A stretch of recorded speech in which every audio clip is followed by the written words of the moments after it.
Father, we glorify your name.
Ia la ba ita mane nei taiao mātou whaitaulanga ia te oiwi inga si ato mātou lima matalo talo ato mātou lima ili anganga o le whaafitai o le whaamanu ma le whaanetanga ia te oi mori atu ia te oi o mātou loto whaafitai tamā ia la ngā luenga lo wanganga pa ia ngā lue mai ma ngā lue ane haleluia mātou maua ile malosi ato toa mātou te ngā lulua i male whiwhiena ua mātou iloa i leo si mea whalea o ngālo mātou tauti ngā i ati oe.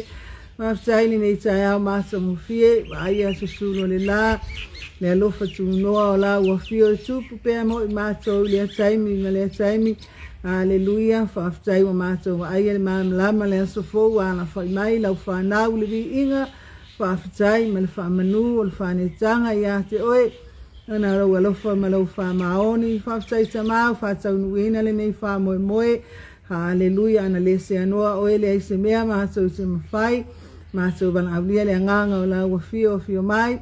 Haleluia, tātou ma oe le nei yaso taimi uma. Haleluia, a mātou iai lunga o penga ta wha ilangi le wha soa ina o lau whinangala. Sama o a o mai oe iai mātou tama ea lei luanganga pa ia wha matala ma wha manino, wha malama lama. Lau finangalo ia i mātou uma, ina ia mātou langona, lau si ufafonga alofa, malele i lea taimi, ina ia mātou manuia ia te oevi ia oe ta mawhamia ilunga o penga te pailangi, ia o au na ngā lulua i lea mea, tu mau lau whaunga whatawhia, i lau whaunga i lunga ia i mātou uma, mātou whaia mea uma e tusa malau lava finangalo, mamania mai oe le amataino nei pokalani, si ia o oilo na whaiwina, po ilwi inga ya te ona o Yesu, amen, amen, hallelujah, vi ia tamale nei taiao, praise God, ia whaftai le alofa o le atua, whaiona tata o maua nei taiao matang o fia, good morning to you all, hallelujah, vi ia le ali, ia, nata alofa ate nei taiao, tamale whaputonga, hallelujah, Bishop Elia Tabai, ia male, ngofalwhaiwanga le ia Elijah, ia, Talitonu fo iani manuia vi ia le atua whaafitai ta talo tama manuia le ngā luenga i Samo nei whaafitai o whai walo fia au le ngata le lau ngai no le upo al ta talo whaafitai manuia i mātou uma ia le ia talo sanga vi ia le atua manuia le atua ilo soi fu au auna praise God ia patalo whaatufoi i le sunga whaatonu lau sunga mai preta mawhito e a Sarah Whaafitai mo tau avaneina le nei wha moe moe ma nei por kalami tā ua maua le avanoa tātou whaasoa iai wha amaro sia i le upu le atua whamia le atua i orua whai walofi lima a wale tau whaasosoa ina o lea taimi ma lea taimi Aleluia vi ia le atua Aleluia manuia ngā luenga o whianga iai maisele ngā luenga le atua praise God ia Talo whaatawhaina i o mātua whaleanganga past whiwa lesi marwhaitua e ahana li ia le ali le olo siona whaafitai sa mamatina ati talo i mesel pa ia le kālesia o la fōu alof tu noa whaafitai fōi le sunga le Hallelujah si fifi au Hallelujah praise God mai awa ta tāmat whatua e apo rise and shine sa mamatina matatua Hallelujah e mesel au whaito whaafitai ta talo manuia he perona nei whaafitai o tau tāna sanga ia toi whai manuia mai ei tama ia le ali whaafitai o mātou toi wheilua i mātou toi wheilua i manuia mawhile mua le atua Hallelujah alo whatele atu mo o tau malava mai peosepa i tiperia matalo whaatu fwoi le tino ke riso e o maua le amanoa tātou te mafutai mai sau e fia nei Proclame Global Kingdom TV ave os fa manuianga ia te oi le taimi ma le taimi fia lava se au onanga le ona fo le alof tu noa o fia lava se meo e ngalue ai fa manuia le atua ia te oi ia le ali tu mau fa unga ia te tātou uma tātou te whai ai mea uma mori bi inga o le atua praise God hallelujah ia ai o le a tātou wono le upa le atua nei tai au whaafitai o le mana ia maile Hallelujah le tau, whaafitai le atua le tau, ia, praise God, hallelujah. Ia a ole, tātou mau nawa i lunga le screen, ia le atua, whaafitai fola, i le ausa fola, i le ataimi, ma le ataimi, hallelujah, o le fōa loftu noa, ia mai se sunga i whaafia ngai nga mawhale tua, i lato umho e o ngā lulue lungon nei, ala leo Global Kingdom TV, whaafitai tele, lava whaasoa i le ataimi, ma le ataimi, vi ia le ali fa manuia le atua ia te utou malava ia o le tatou maua mai lea i le Momo konita nam sa upe sun malima al fa upe sun maleiva. Momo konito sa upe sun malima al fa upe sun maleiva vi ia le tua o ia ele ya masaina por kalame ia. Momo no fa sa lo fa tuma a fe lo ya tu le haleluya i se tolua ia le aso nei wa so ai lo no sun maleiva on so sanga vi ia le tua le aso lu sun mal fa le nei o mati. Fa sai le tua ina fa malo longa fa sai foi le tua le Haleluya ya le faora tanga usubia ile o langa ni kama no fa lo ka ia le tua fa sai ma mai le lo fitu no le tua o lo soifua pea ia le li ia le aso nei wa so ai lo no sul maliva tsausanga tele tsausanga fa sai le lo fa le tua haleluya wa maua ai le ia ai yo marito sa le ia le li fa sai tama tsalo alo seria mo oi Praise God. Ia ole fai upes fulma leiva ole mo konitom sa upes fulma lima. E tanga ia il fai ile masa upule fulma lima. Olo fa pe mai ole to tu o e woti. Ole to tu o e woti. Ia le tua. Ia wa vai mo tanto ole fa to muanga ole nei por kalame o tsalu to yo langa subia. Mana ia na yo le autu ole to tu o e woti.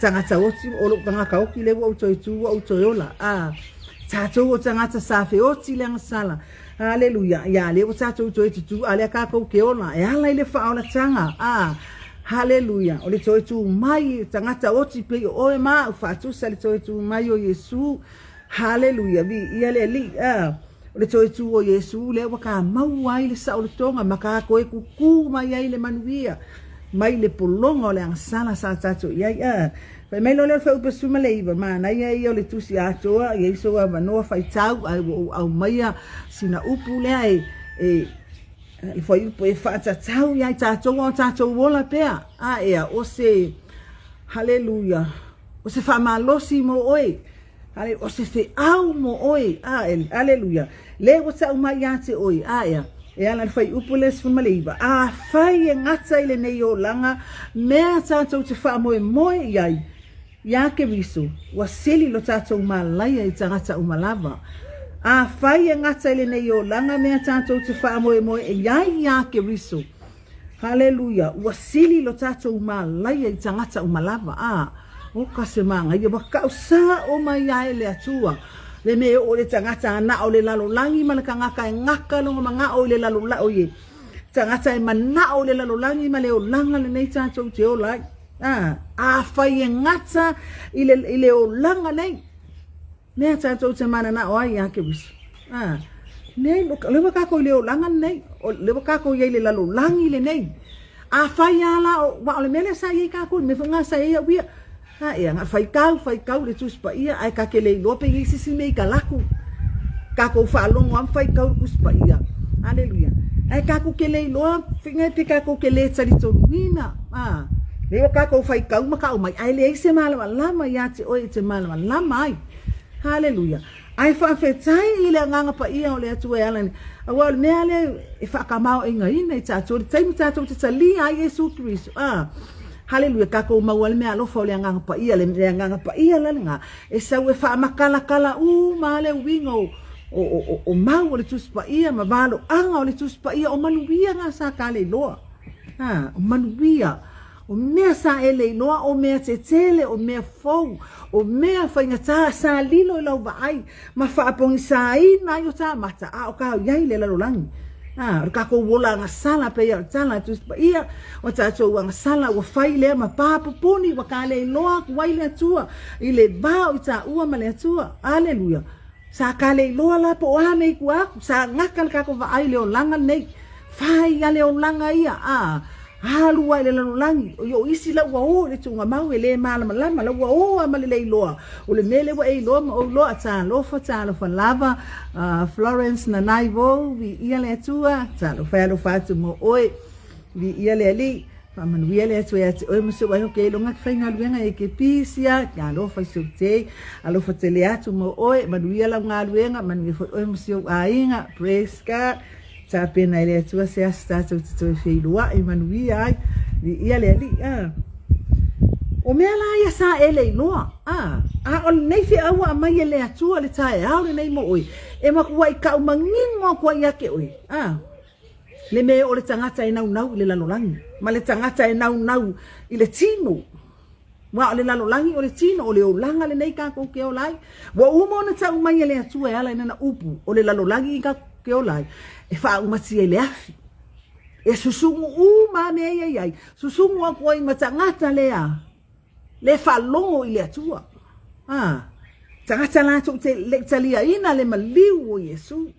tangata le fa fa wina lava le olanga tangata lava e nofo le ponsa ole maule nei wa matu so ole o fa autuina ya ole fe au ole sa tau ya kia ula baia ya e lo le tau ole sa tau ole hale ngal wenga le sa tau mal ngal wenga le fa ole tanga mo e le ya e lo mea ya e lo ai le tau ole maliu o Yesu mo e fa ina o na maliu Yesu to tu fa penga oi e ke maliu e te to tu ka ko ke feoki ka ko ke koe kuku pe a fai tātou te talia le ngā ruenga le sa tauru ole a wha o la tanga mo ka ua hallelujah praise God vi ia le tua wa ai le manino le mau a fai e ngata ole mana onga mo e awana i ngata lau wa ai awana i pu lau wa ai lo wa ai nei o me wa ai awana i ngata lau wa ai nei wa e wa ai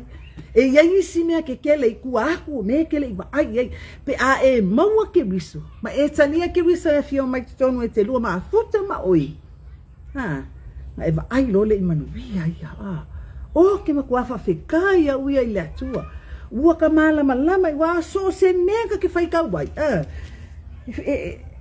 isi kai me e ka ke whaikau e malingi o kolo ka ke langonga le awa inga mane ka mane sasa i kai le kau lea o ai mai le atua so se kai mea ke kalanga i kuspa ia o le awa inga o le wha malosi o le wha manatu hallelujah ia le atua ona o lea alofa o le atua ia te oi alofa o le atua ia te ita ua ia le maliu o ke riso hallelujah o le wha moe ka uaku ia ke oi le wha moe ele o mea ia ka ko ke wha moe ai ele o mea wa aia o mea ele i wa aia ai Pasakai ngai me wa e lo ile makaukia o le atua ma le mamalu o le atua ma le siri eso o le atua wa le sisi mafainga na faia me ia ai ko ni so fa ele so ma ele ai ma sisi nga ke mafaia nga fai senga me ye se malo si o le mavai ko le ponsa ai o so mai le la o me wa ka ko fa longo ia ile nei taimi makaukia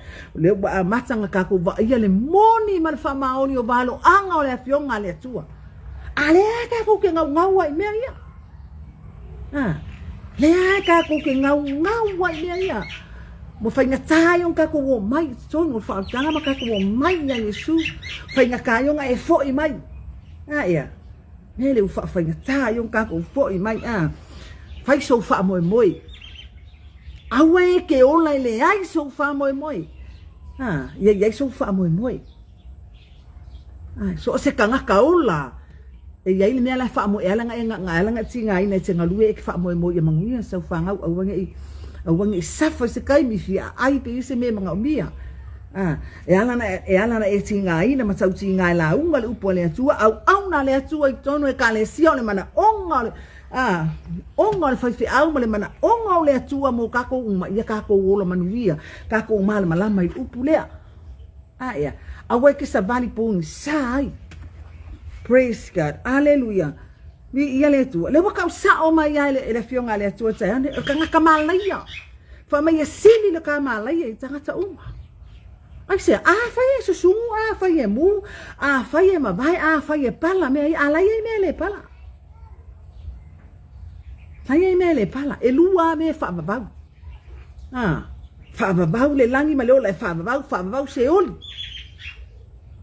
so se ngalu nga uma ia sa tu te faia e ia le taunu unga nga lua ai fa babau ma me nga lua e fia le taunu unga ai fa ngongo le taunu unga o fia la le me ke fia kuwa o fele me ke fia ngofo ai praise God hallelujah Le wa fa manga ku mai le atua.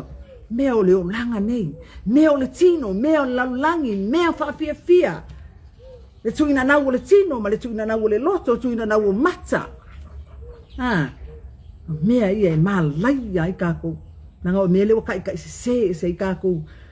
Mai le atua. Le mawhai ai on kako fo i mai. Ke loa mea ngai ke ngau ei. E ke mau ai o. E whakele inga, whaupopo inga, whasilisili inga. E whaatupu ina ele atua mea ngai ake oi. Mea umangai ke mga oi. Lei se mea e langa o mea io mea le atua. Bule fo ila le akua. Hallelujah. Praise God. Mea na mai tātou te o lai. Ma tātou au nā tua i a te ia ma le lotu fia. Mea mo le vi inga o le atua. Ai ali mea le wai ai. Mo le ise vi inga o le atua. Wa kako we sa ile fai ai o kako vi inga. Hallelujah. Kele loa mea tele tamau a inga. Tele me le lima o le kangaka. Fa pea mai loa. Wa pea me pukanesa. Wa. Mele le fai wa ngaka le loa. Wa ngaka le va ai. Praise God. Hallelujah. O nei e tā pēna i tā iau. O nei. O nei e tā pēna i tā iau. Kako ke le iloa le savalinga le ka iau po le ane me o iei. O kako whaalungo i kala ia wau o mai. Ieri kai me ko le koe whewa i ngi wa lele. Ieri kai me le koe whewa i ngi wa ala o loa mangi me whea bea i ngi mea ai mangi suau o mangi mea. Longo winga. O kani matau tia o le atu. Ke le loa pe ese pe ke ko so ka i malau whangau malau ai nga le fem. Ke le loa. Ora tangata o le no fo iai lona wha moe ola i le toi tūlea. Hallelujah. O whea le mea kako ki ka ape i ma kako whangau. O whea pe a o maili fina ngalo le atua i aki oi. O lena e ta pena ina lau whanau malau ai nga se e kuwa e ai o. Praise God. E kua e ai o whea le mea kako tātou te wheoti ai ma kako maali liwai. Kako ke kua e ai nā le mani malo. Ele iso kako wha moe maua le lalo ngei. Ele iso kako wha moe maua le lalo langi le nei. Ma le o langa le nei. Pa ule me le whai ora kako ka pena o kako. Tā pena o tātou a inga ma kako whang. E le whaingofie, e le whaingofie lo walu i le atua. E le whaingofie foi te mama tina lau tā penanga, e le whaingofie lau tā penanga whai te au ma sunga i au nā le atua. E le whaingofie foi tātou nei tā penanga i whai. Hallelujah. E le whaingofie. Langa le se upua, oe le se upua, o le se upu skaka, o le upua le atua. Hallelujah. O le upu ale atua. Hallelujah. Vi iele tu tano fa sista ngale yang alofa. Vi iele tu fa mi ala bele tu ya te oe male au nanga. Hallelujah. Fa aftai fa soa. Fa aftai so fu au na vi iele ali. Praise God. Hallelujah. O ka se ngai fa moe. A fa yo ngai le mau ku fa moe. A fa yo ngai ma lue a oe. Ai fai o ngā lava e te le i mautonu ma po whea kongu e ke kuwa. Lea uka uaku e le atua tai au na ia ki oi. A fai e ngata alau wa ai i mea wa e wa ai e ima le o langa le nei ma le lalu langi le nei. Oe le tangata malaia. Ka kou tangata malaia. Hallelujah. Ia le atua ya oi manga o yepe afa ye malaya lu e le ma se fia malaya le foi ne ka ko ki ngai ya o ka ko fanga la unga le upo le tua maliu ai Yesu mana onga ia manuia tangata uma ya Yesu. Hallelujah. Le la tatu anga ia tu fa mana tu no le maliu Yesu. Ele o se kala fa fangongo. Ele o se pese ka unga pese ai. Ele o se mea kaunga e mga kua, o lean mana onga, ia ola i te tonu. Ia ola i le ke risolo ngai te tonu i ate oe. O le fe au o le sātau. Ia eilu o le tāu o le sātau. Ia eilu o le tāu o le alofa, o le mea fo i fua le atua. Praise God, o le mea fo i fua, o le ola e whaavavau. Oi ale fia ma wa mele ma kako ke o fia manga o kako ke fia manga o miangi me ma wa fua. Ele ya lo sa tu pele ya lo sa ku pele ya lo sa kai mi ma so kai mi. Le se tanga lu nga na fai ele fa o tanga. O le mea ma wa fua. Le hale me fai ka wa pa wa le mea ka wa fai kalia. Talia yo ta loto. Talia ma fia yo ta loto. Ya. Hallelujah. Via. Sabali le tangata fatuatua. Hallelujah. O le sabali le tangata fatuatua. O le tangata e amo le sa tauro ma muli ya Yesu. Hallelujah. Tangata e sabali tinga. Tangata e le fafiti, tangata loto tele, tangata toa, tangata malosi. Ta lo fateia e au vi ia le tua, faftai sista tei, la sunga ti akono, faftai faasoa, vi ia le tua, anu faatu na sareta, faftai musoifu au na, vi ia le ali, ele fai ofia kako wo ya Yesu. Ele fai ofia kako wo ya Yesu, hallelujah. Le fatawaina maktato fatawaina le to awanga le ko ku Yesu. Ele aka ko kala aka ko kala. Le hale me aka ko wo kala. Oi foi fia falo ngoma yaka ko. Praise God. Ole tala le lei, ole tala ole toi tu. Ole tala ole manu malo. Hallelujah. Olo manu malo, nga manu malo ke biso ta manu malo na le wata manu malo ina ile lalo langi male o langa ngai le wane ngaka ila ba ai e wale ngata ne ya wa ko mamao lau sila wa e ba ai mamao wa umana nafi le wo o mai ngai le ngata ila sabali le ngata lau ba ai hallelujah aya wa mamao lau sila wa sila fia wa ka ko lo me ya ngai mai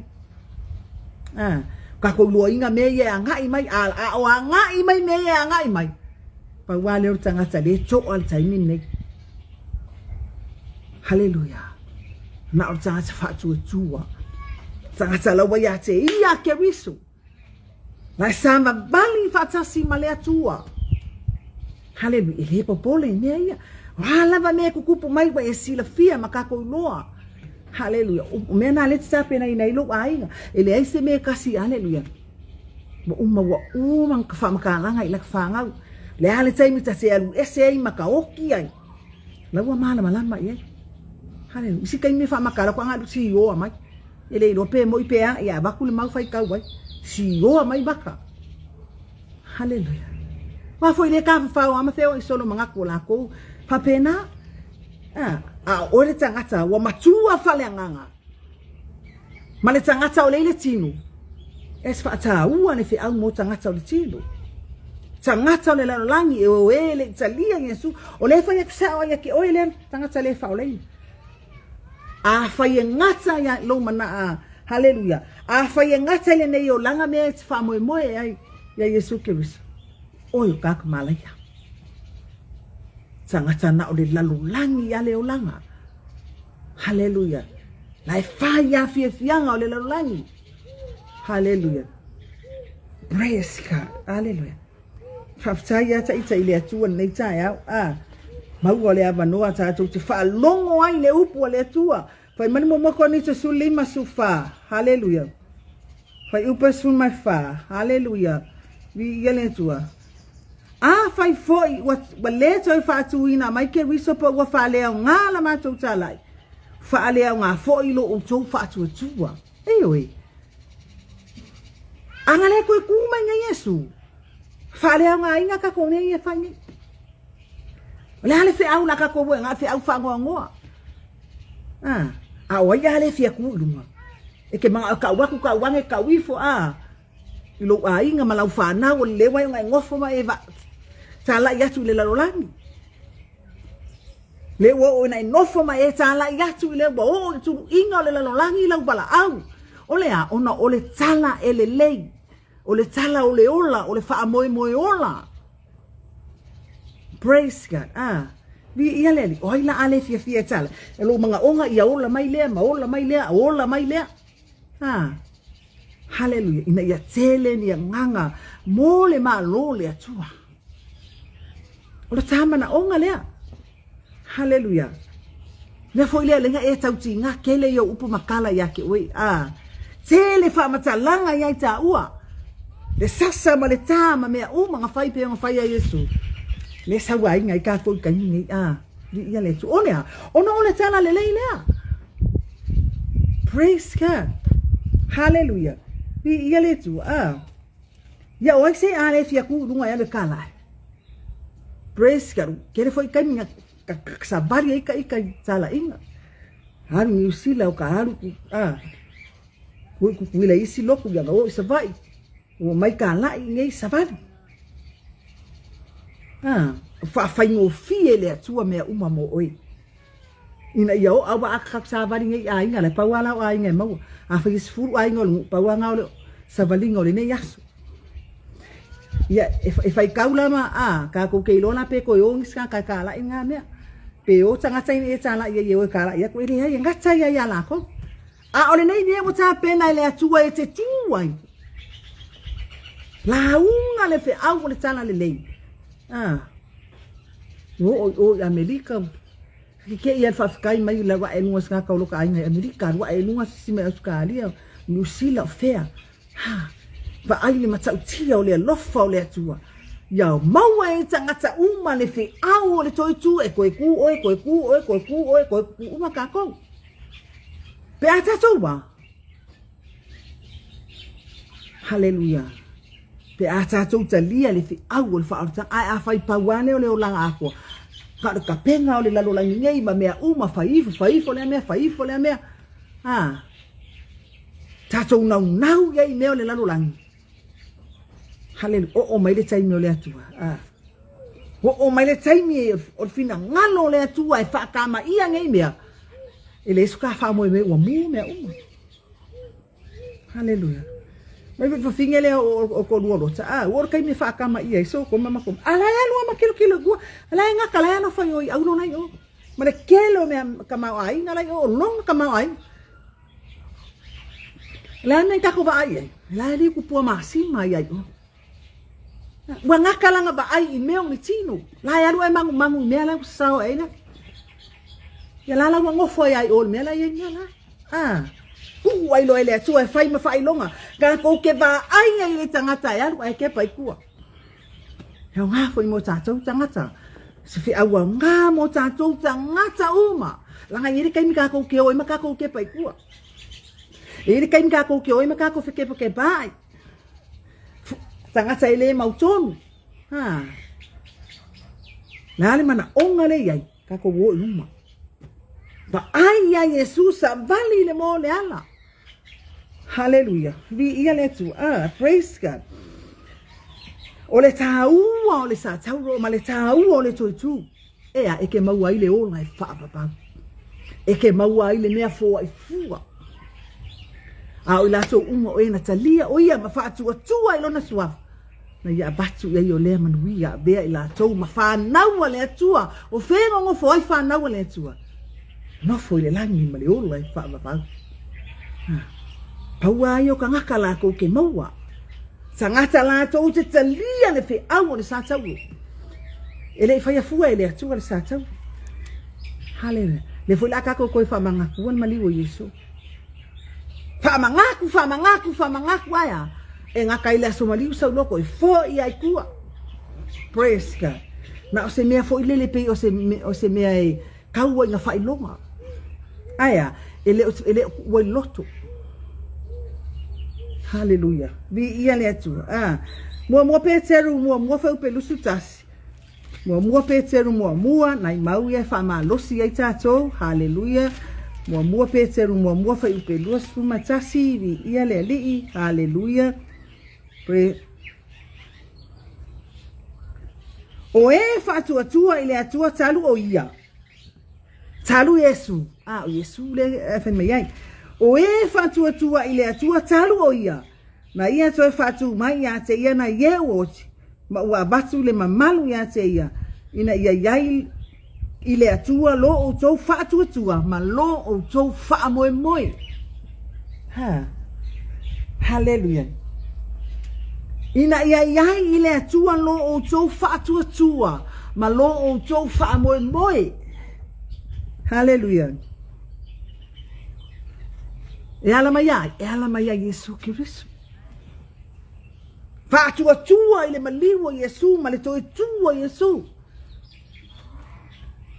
Hallelujah. Ina ia i tātou uma le wha moe moe. Praise God. Hallelujah. Ina ia i tātou uma lo tātou whaatua tua ile atua, ma lo tātou wha moe moe. Hallelujah. Ni mele te tau ti ngai ngai o le mea ngā. Ia e maua le wha moe moe, ia e maua le pale o le ola. Hallelujah. Ike ngofo le lalulangi ngi. Wa e si la fia la wha akai le pale mo oiwa te uina mo au le pale o le ola. Hallelujah. Like ka moe iai. Like ngalue iai wa e ngalue malo fia malo ori. Wati nga wa fainata wa me kukupu. Wa me fa fati ata mai kele le nganga fasala bei aya. La ia ke alu wa. Idi kai me ke kangi ai. Hallelujah. Ole ono sai. Hallelujah. Angale on sai Yesu wele ka ngumele ngale fai. Ono sai pua nga. Bi yale tu. Hallelujah. Lua Timoteo mua su lua. Praise God. Hallelujah. Bi yale tu. Lua Timoteo mua su lua. Yale li.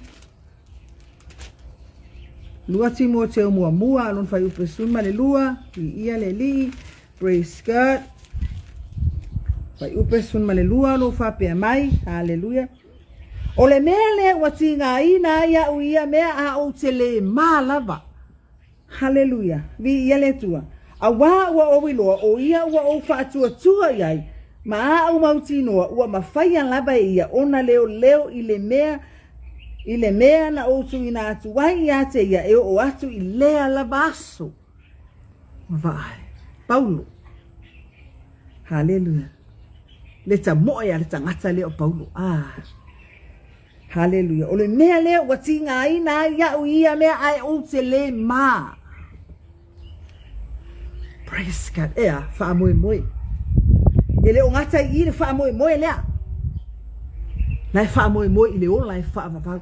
Ki nganga alu mapa u. Ave le wha pui ka woki lunga le vasa sai. Ave i lea mea. Aya. Ele i wha fiki er ka ngaka. Hallelujah. Ele mai. Hallelujah. Upu matala tangata fai. Ele ma. Hallelujah. Vi yale atu. Tato lo le ti nga ma le fai ngata. Hallelujah. O le fi au le sa tauro. Hallelujah. Wa ele mai e ke sau e ke ngofo e ke moli ma waku. E ka waku lo lalo mana onga ia ola le si uso atangata. Hallelujah. Ya fa pupula ile si uso atangata, ya sabali ya ile sila pipili. Hallelujah. Sa e pipili sa e ka waso. Ole wa ku ola me ai fa ku lunga lesi. Fa sabali lesi. Hallelujah. Ole me wa esi la fia ma obilo wa obolai. Ka uma fa e fa ola ile si uso atangata. Vi ile tu praise God. Hallelujah. Ole ta uale ole maliu ole toi tuo Yesu ya te oe. Hallelujah. Ile ngata ni au mai le ola. Au mai le fa manga longa. Au mai le saulo tonga. Au mai le manu ma lo ile le lolangi. Ma le ola e fa va. Oka. Ya oka le kele o nei manuia. Hallelujah. Kele o nei manuia wa ka maua ala ya Yesu Kirisu. Le mele la ungai pea le pole tua. Foi ya Yesu. Ankare foi mai foi ka ika mai foi ya e. E te leva ai nei manuia. Hallelujah. Wata sapi manuia ole tua. Ta lo faropeta pele masina. Alo fatu mo oile uso au na. Faftai lava titalo. Faftai au ai mai. Ia le li. Ta te le maua le anga le lei ole tua. Wale ngata wa e mangao wale ngau fo lo loko le langi wa ngaka lo mangao So se mea ka ke ba ia ko sa o le tala pa. Wo ko me mai la ka ba ai. Mea fa fia o ha me nga so mai nga so e file mu e ke ngo oi. Ua, ma vai ese ina mai ai oi mea nga. Wa vese mai ai oi le atua mai mea nga. Wa vea oi matangata fou o le foafoanga fou a le atua. Hallelujah. O le foafoanga fou. Tangata fou. Nau mea la sa pe ioa. Sa pe o se mea sua malia ia te oi ma. Ia. Mua pe te mua lo tasi. Uma fai kau. Hallelujah. Praise God. Lua Timoteo tolu su lua. Praise God. Lua Timoteo tolu on fai upres kun male lua vi ia le atua. O ila to uma foi o e loto ina no nofo male ami o tua ia ke riso Yesu. E sawaina ila to. O ila to uma o e loto ina no nofo male ami o tua ia ke riso Yesu. E sawaina ila to. Hallelujah. Wa ile ko fia wa ese fia o kanga ka lalangi yake oi.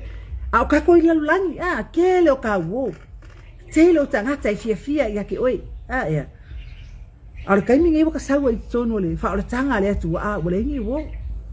Wa fo wa ika uma ya oi wale ese panga sa wo fe wa I mfai uma me ke manga wa yake oi. Hallelujah. Wa ile fia wo le lalangi. Watia ile lalolani wa fa ku le lalolani ma mea uma o yai. Hallelujah. Li ia le atu. Ele ngata ina ino sia we. Ai sawa ina ita. Hallelujah. Ai sea. Fe awo le toi tu. Fe awo le sa tauru. Fe awo le fa moiola. O le fe awo le malo.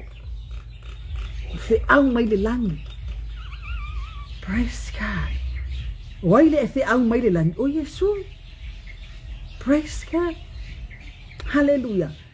Li ia le tu. Hallelujah. O lo fai fe tau fawa inga le ola e fa avavau ma se ori kai ni. Kau ma le kaua o kaua. Tau a sangata ke usiano ma tangata le fa o laina. Te muka ko ba ai te mine le awo o mai kongo Samoa pe fina wa ile sailinga o le mea tonu fa pe nga ku ngai fafo. O le ke le o le mea lai fola mai kua. O le ke le o le mea lai fola mai kongo fa vai le Jeremia sutasi suluipa. O suiva sutasi.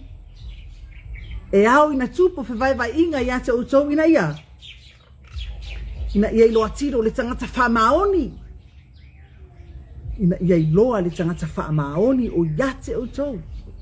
Nea la le kukupu ai mea ia makakupa ai. E o ai tono nu ma ai ngā kalesia o atu nu. E le kukupu fua mea ia ea. Lai sa ili mai le atua po fea komu ale o e le iai. Fea tonu ma le tangata le iai lu tangata i to tonu. Tangata wha atua. Tangata o le atua. Tangata wha o laina. A fea foi le tangata o le lalonani.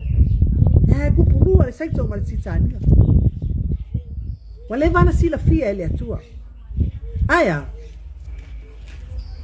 Mea nai au mai ele atua e tofu ina i ta ua ma tato uma. Hallelujah. Ina ia tato uloa ai. Nai sila fia ele atua mea uma ia kako ke ngā lulu e mawhai. Hallelujah. Ai ala ngā kukupu mea ia.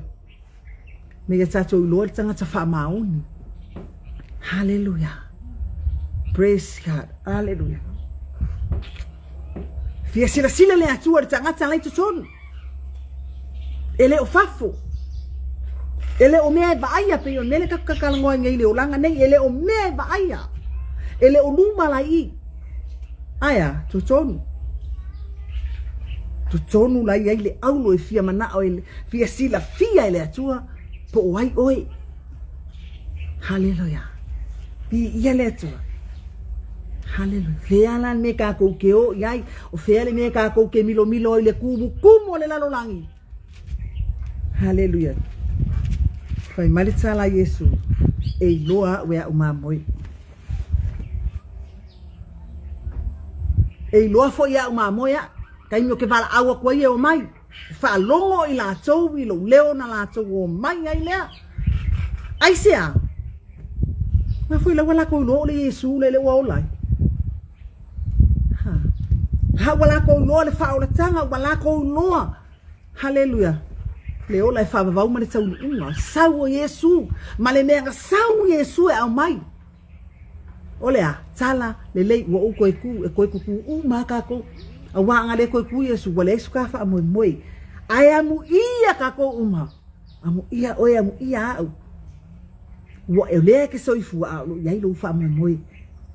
Hali mana onga le atua ya te oli nei tai au lo ainga. Po e fa mangaku yake o ele o mea le lalu langei. Ele o mea o le lalu langei o Yesu fa mo moi. A fai o leke mga o nga o mea lalulangi ma le o langa nei. Alia. La vale ka umayai. Le Yesu ka fa moe moe. Le Yesu ka lu mangai. Ta ua o ta ngata malaya. Ta ngata o le tino. Ia le tua. Hallelujah. Praise God. Hallelujah. O le fa atua tua ola. Sa vali e ola. Ngā ioi mai e ola.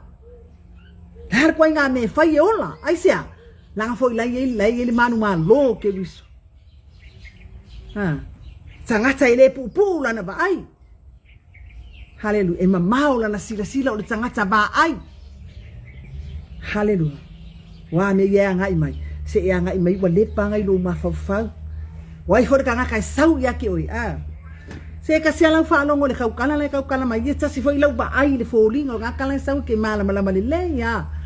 Le ta uma ile nganga ya te ore ko inga ka ngaka ko inga me le le ai se me fane ne fuina ile tua ya te le alma na ongo le tu langa le kele yo ka ngaka le o mai folinga mai yo o gi ma mo ya luko se le fuia ka ngaka le sen mai ki apolo e folinga mai ngaka le ai o mai o ka ngaka e o mai la lama ya te oe hallelujah ina ia muta lo fa mo ko so ese oe ma le fa mo le hallelujah. Inga ia makwas solo ia ilalu le mege ke mga oi. Poso mai oi ilalu. Ya ki a aku nunga malo loko fia. Sabwa sakangi koso oi ilalu. Inga ia e faya inga. Ele mana o sa tani se man malu. Mana o sa tani ia kako wola faya inga awangi kako mo le lani ma awangi kako mawon fa mo le. E ala le so tu o Yesu. Praise God. Hallelujah. Ala le sataulo Yesu vi ia le tua. Loko ni to fa su fitu su balu. Hallelujah. Vi ia le tua. Loko ni to fa. Hallelujah. Su fitu su balu. Praise God. Hallelujah. Ayama kisia kia kule kai mi yo taimi sama. Hallelujah. Loko ni to fa su fitu su balu. Ia le atua. Hallelujah.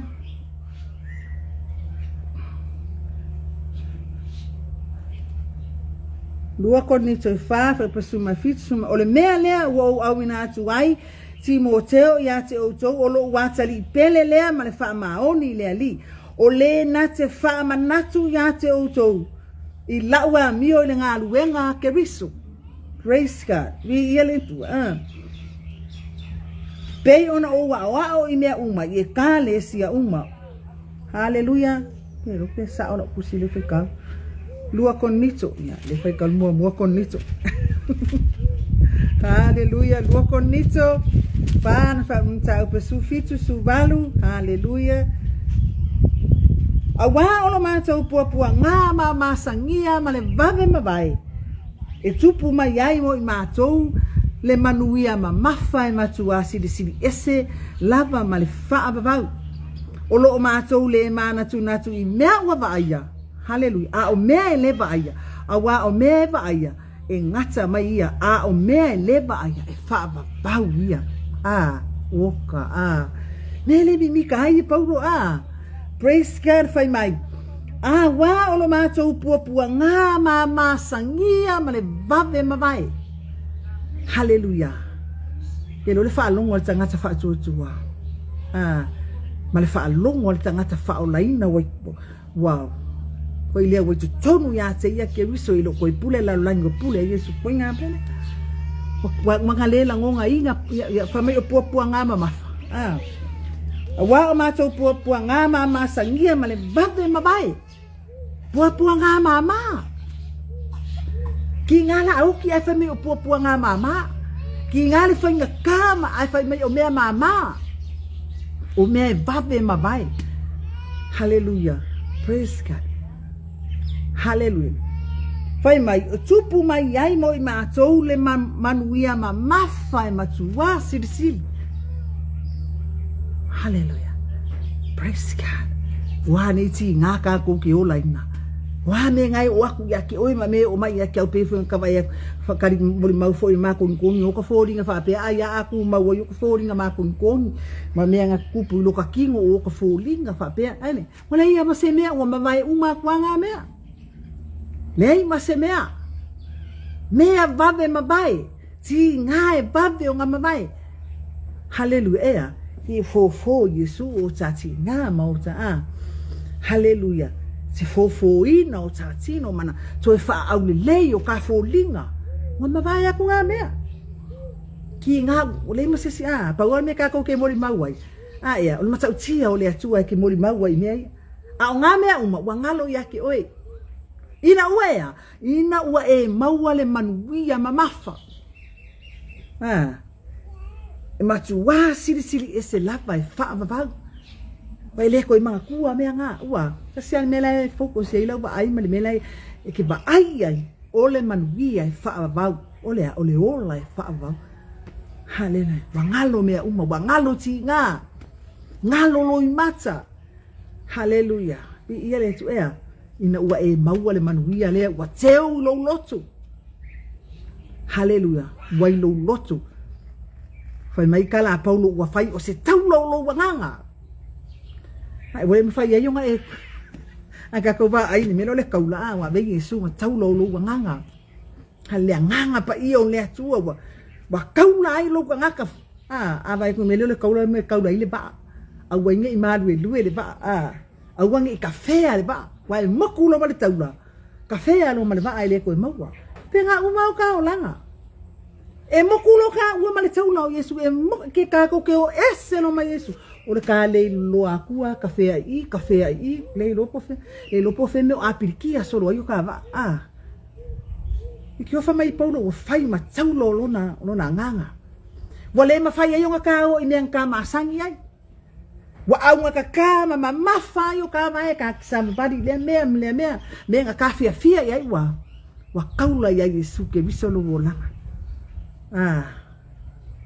yo langa fa pa ia ina wele ko manga o ine le lalulangi me la sa fia ya o ka vai ma o ka tsangata yo ya wa taula ya Yesu lo tsangata ma lo tsangata nga o Yesu wa ilo loto malo fa moi hola peoti o e wote o yake biso o e ola tu inato ka ko wola ya Yesu. Hallelujah. Peoti peola tato wa tangata o le tua o le peola ma le ana kai ne vala au le tua ke alu mauti no o le tangata o le tua o le tangata o le ola e fa e fa ko la lulangi pa le manga hai o suia lo bolanga te ka wa ka o mai le fe au ni tai sui lo bolanga awangi ngaka ngalo bolanga awangi ngaka ni le la lulangi ye me lai kalaku mana o nga ye ese man la lulangi ona va ai leo ka ko maka i fa man yanga le atua ia le li Hallelujah. Kolose tolu fa mo mua o le fa. Kolose tolu fa mo mua o le fa. Praise God. Hallelujah. Kolose tolu fa mo mua o le fa. Hallelujah. Ole nei a fai wa toi fa tuina o tou fa tasi ma ke riso. Ia o tou sa ili mea o ilunga. Hallelujah. O yai ke riso o lo ti ele tu tamatau o le atua i o tau loto lava i nei lunga ai le o mea le lalo langi Ne fa ai la ia le fa mai ele tala e tus pa ia. Tātou loto i nea o inunga o iai ke riso. Ai le o mea le lalolanga. Ka ua kuahe le atua ia ke oi mau ke ofo. Pe a kako usanga ngau pea i nea o lalolanga le fai mai e malaia. Hallelujah. Se ale au ngau le nei lalolanga e mau wai o kako uola. Ia le atua. Kako uloa fai mai le atua. Walaka mai le aso i sungu ai. Sungu koi mga mea. Sungu koi makako uma. La se au ngai ati oi. Hallelujah. Ia le atua. Praise God. Ia le ali. Hallelujah. Filipi e tolu lua se fulu. Hallelujah. Filipi nam tau pe tolu fau pe luas. Awa ono tātou nu umoni wai le langi lea. No fa moe la lea. Eleoni ole lalo langi tātou. Uma whakau oe ele koe pilang ole lalo langi. Ka koru o ka ngaka o langi. Hallelujah. Uma na saule atua e ala ya ke biso e whakau oe o lang ka ngaka ngawhai e koe sau koe whakau ako oe. Pe ia or kamakiki hoi lele whamai o langa baa. O langa baa le whamai ngā le whakailanga baa ke uka whea le baa. O ngā le koe maua le baa e lakula uku mai whalolua. Ala kwa kamakiki koe whakau koe kangi nong kama koe whakau mai le baa ang whai e nong kama moi. Mene whapea uma. Uma na whai oe whai a. Hallelujah. Aya. Kau ese waka kawhi whea waka le loa pe ia le baa len ka whea. Hallelujah.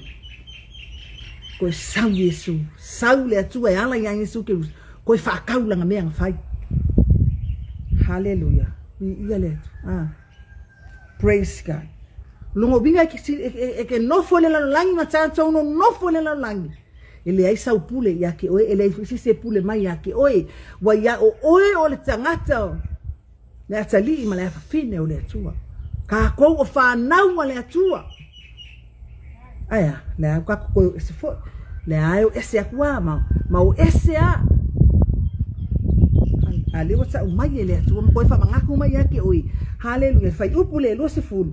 A wā o lo tātou nu moni wai le langi lea. O lo whaatali mai ai tātou le whaaola o le ali o Yesu Kiriso. Le Yesu le nga maliu koe kumo oi. Lai whaakali mai mo oi. Le whaamoe moe ola lea. Ne kako ki oi. A wane ingata ilau wa ai. A wane ingata ilau fia le langi. Oli a Yesu. Hallelujah. Ia le atu. Praise God. Hallelujah. Me le fai mai ei Paulo. Le ia se si mea o ke mika ina sa tauro a Yesu. Hallelujah. Ia le atu. Ngā luenga lon sa upe luas fulu a wha.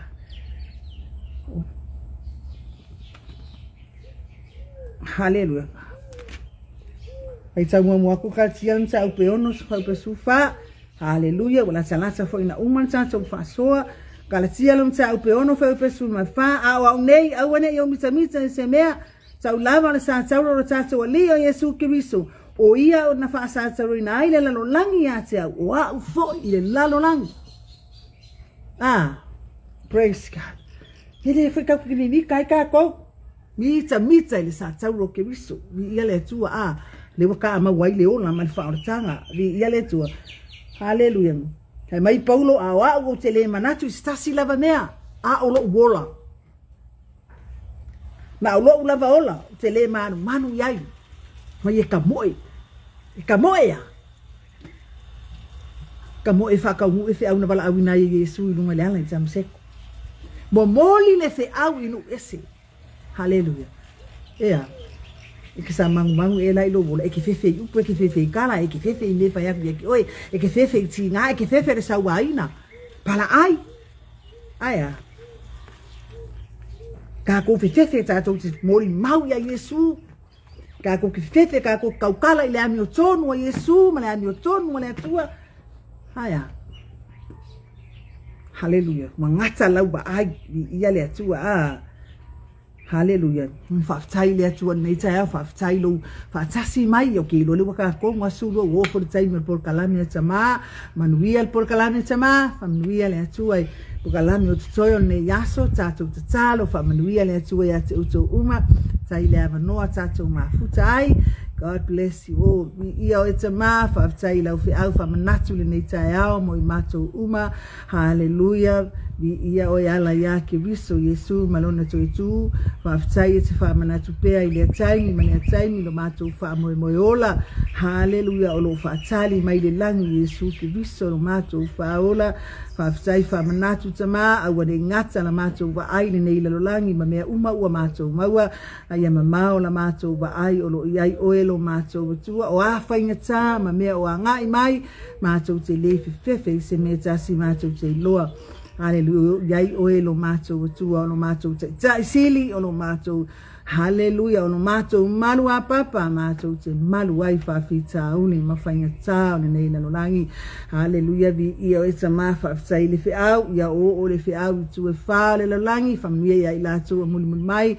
Mai se o porokalame o te toi o nei aso. Hallelujah. Whaamanuia o eta maa ia o au nangarulue. Mai se o la upu fola I le suafo Yesu. Mātou wole ma wala awa tuai nei. Amen. Ma amen. Hallelujah. God bless you all. Fatasi mai. Hallelujah. No fats.